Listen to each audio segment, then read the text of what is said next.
48.9 to 48.2. It's only 50,000 votes now. It's just shrunk a bit. It's just shrunk a bit as you're starting to fill the map in. And again, when you fill the map in up here, you can expect Donald Trump to make up ground. The challenge for Donald Trump is a lot of these smaller counties, when you look at them, you're not much in that county there. I'm trying to come over and see we have a percentage, 92% of the vote in here, and you see it's not that many votes. So 6,000 gap there. That's one of the things we're going to watch as we get closer to 100% of the vote in, is what's missing. And if it's the smaller counties, there's only so much math you can make up. But let's look at the state as we go through it right now.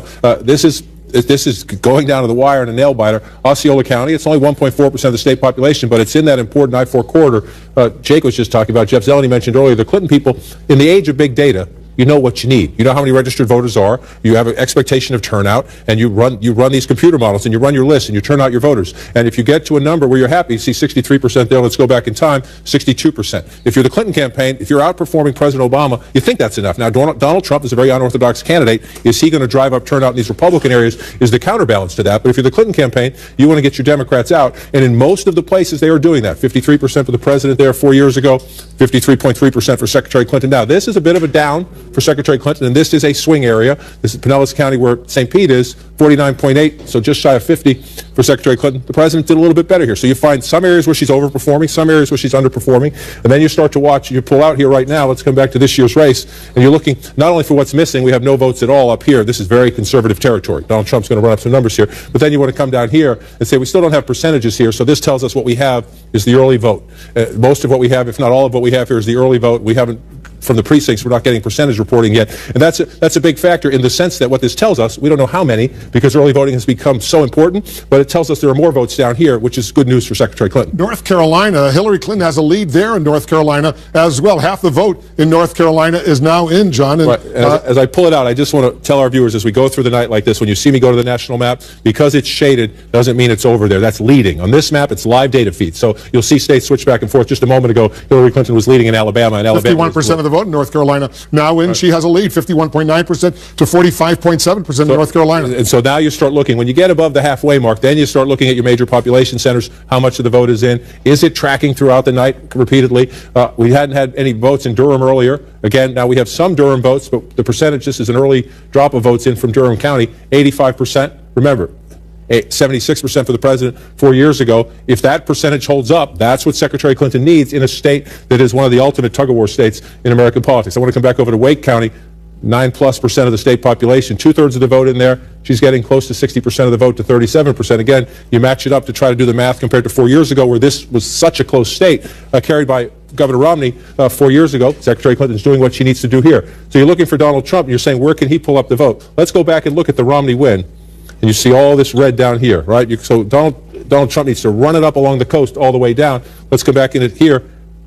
Mitt Romney carried here, New Hanover County, 2% of the state population. This is where Melania Trump introduced Donald Trump the other day. He had an airport rally here. Smart campaigns know where you got to win, but at the moment, it's the tiniest of margins. But if this county stays blue, that's a sign the Clinton campaign is not only holding the Democratic areas, but encroaching and taking a few votes. And again, this is what the big vote swing came here in Mecklenburg County. She's at 66%, but we still have that's a low vote total for what's almost 10% of the state population. So we still have more votes to come here. So if you're the Clinton campaign at 53%, you're looking at this, you know it's going to go late, but with what's still out there, you're encouraged at the moment. But we have a lot of these smaller areas, and it's 2,000 here, 500 here, maybe 2,000 there. There's still some potential out there for Donald Trump as the rural areas fill in. Yeah, I mean, she's ahead by about 150,000 votes with 53% of the vote in. That's significant. It is significant because it gets harder. Donald Trump, again, in the big population centers, Hillary Clinton is winning, and she's winning by some pretty lopsided margins so far. So for Donald Trump, number one, shrink the margins in these major population centers. As the later vote comes in, you're hoping they're coming in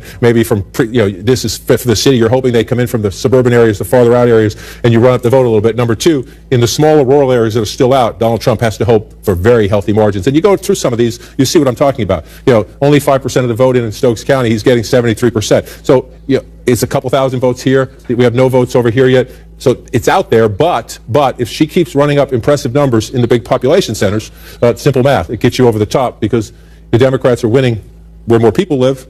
It's, again, arithmetic in the end. But at the moment, that's a healthy lead. You're getting 53% of the vote in North Carolina. The question is, how fast is the rest of it? And they're keeping the polls open in Durham at least an extra hour because there were some problems there. Let's take a look at Ohio. Blue at the moment. If that one stays blue at the end of the night, if we can call it. Remember, it was the day after in 2004. By the way, I want to show our viewers Texas. We showed as blue. That's only because the votes that have been released so far. They haven't closed the votes there, but she's leading right now in Texas, but barely. But that doesn't necessarily mean much. Barely, because it's San Antonio. You have one place report early. Again, watch us throughout the night. Remember, we haven't called these races. We have different maps and different graphics. If you're looking at this, you're looking at a live data feed. Same for Ohio. We haven't called New Hampshire yet. It's blue at the moment. But Ohio, excuse me, if Ohio stays blue, Hillary Clinton's the next president of the United States. That's simple. But we're early. We're only up to 27% of the vote there. And you see that looks like a big swing, but you don't know what's out. So you go through this. At the moment, we did not have any votes out of the Cleveland area, Cuyahoga County, earlier. And this is 32% of the vote, 68-29 if rounded up, 69-30. So it's a matching. Right now, it's a matching 2012. This state ended 2012 with a narrow Obama victory. President Obama carried Ohio twice. Carried Ohio twice. And so if you're the Clinton campaign, you like these numbers, you're waiting to see. Another key place to look is down here. Hamilton County used to be Republican. Used to be a Republican area, and the Democrats have made up a lot of ground here in recent years. This is just early vote because we don't have a percentage right there. So we'll wait and see if this one stays like that. But if Hamilton County's blue at the end of the night in a presidential race, it's usually good for the Democrats as well. One of the questions was, would Donald Trump cut into the Democratic support in places like Akron? You just associate the blue-collar workers and look at the margin right there. I want to go to Florida right now because 85% of the vote in Florida is in, look at this, 3,876,000, 3,860,000, only about 15 or 16,000 votes separate these two candidates in Florida, with 85% of the vote in. Her lead, once again, has shrunk. Has shrunk, and again, what filled in? Some more areas up here filled in. Well, last time we were here, we had a big opening up here. Now we have a smaller opening up here, and you get just changed again. It's only 11,000 vote lead just now. It changed. Math on your feet. I like this. Wolf, we have a living abacus right here as we go through. But as you watch it fill in, it gets important to start going up to these counties and say, we don't have a lot of vote here still. So there's votes to be made up for Donald Trump as you do this. And as you go through, that's what I mean about this. You're seeing a live data feed into the wall, so it will change as we're talking sometimes. Trump is doing what he needs to do in the rural areas. All right, take a look at Florida, because all of a sudden, take a look at Florida right now.